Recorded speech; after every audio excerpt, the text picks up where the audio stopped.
नमस्कार, आज मी बनवणार आहे एकादशी व नवरात्रीला उपवासामध्ये खाण्यासाठी थालीपीठ। त्यासाठी मी 2 वाट्या भगर घेतलेली आहे। एका भांड्यात व दुसऱ्या भांड्यात पाऊण वाटी साबुदाणा घेतलेला आहे। दोन्हीही स्वच्छ धुवायचे आहे व रात्रभर भिजण्यासाठी ठेवायचे आहे किंवा 4-5 तास भिजण्यासाठी ठेवू शकता।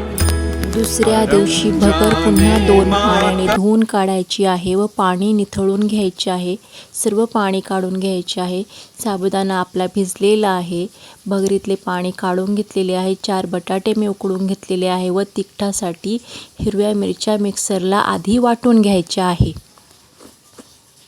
त्या एका मोठ्या भांड्यात काढून घ्यायच्या आहे। मी पातेल्यात काढले आहे। त्यानंतर पाणी काढलेली भगर पाणी न घालता वाटून घ्यायची आहे। जरूर पडल्यास थोडेसे पाणी घालायचे आहे। तुम्ही बघू शकता मी भगर कशी वाटलेली आहे। त्यानंतर उरलेली भगर मी वाटणार आहे। थोडी थोडी करून वाटायची आहे। मिक्सरच्या छोट्या भांड्यामध्ये थोडेसे पाणी घातले आहे व मिक्स करून घेणार आहे। त्यानंतर भिजवलेला साबुदाणा यात मी मिक्स करणार आहे व थोडा थोडा करून मिक्सरच्या भांड्याला दरदरीत असे वाटून घेणार आहे। एकदम बारीक वाटायचे नाही, दरदरीत वाटायचे आहे। तुम्ही बघू शकता याप्रमाणे वाटायचे आहे व मिरचीमध्ये मिक्स करायचे आहे। थोडे पाणी घातलेले आहे। याप्रमाणे दरदरीत वाटलेले आहे व मिरची व भगर साबुदाणा वाटलेले मिश्रण एकजीव केलेले आहे। त्यानंतर त्यात घालणार आहोत स्मॅश केलेला बटाटा। उकडलेले बटाटे बारीक स्मॅश करायचे आहे व या मिश्रणात घालायचे आहे।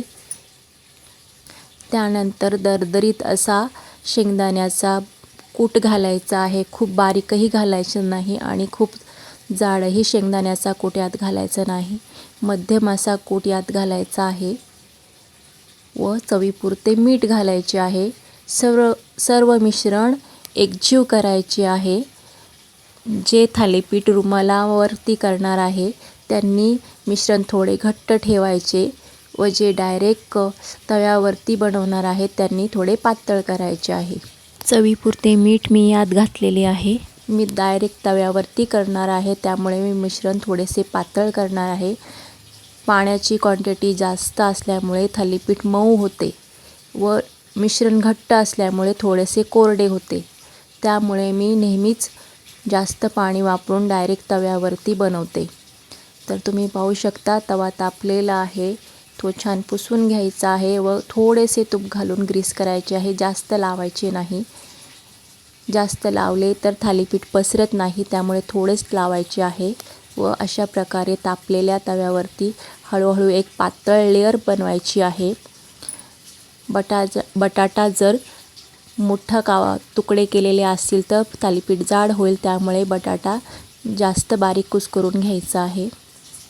अशा प्रकारे तूप लावून आलटी पलटी करून झाकण मारून थालीपीठ भाजायचे आहे व तुम्ही याबरोबर खाण्यासाठी शेंगदाण्याची आमटी किंवा उकडलेल्या बटाट्याची चटणी किंवा शेंगदाण्याची उपवासाची चटणी हे बनवू शकता। याबरोबर हे खायचे आहे। मंद गॅसवर भाजायचे आहे। तुम्ही बघू शकता किती मऊ असे झालेले आहे। धन्यवाद।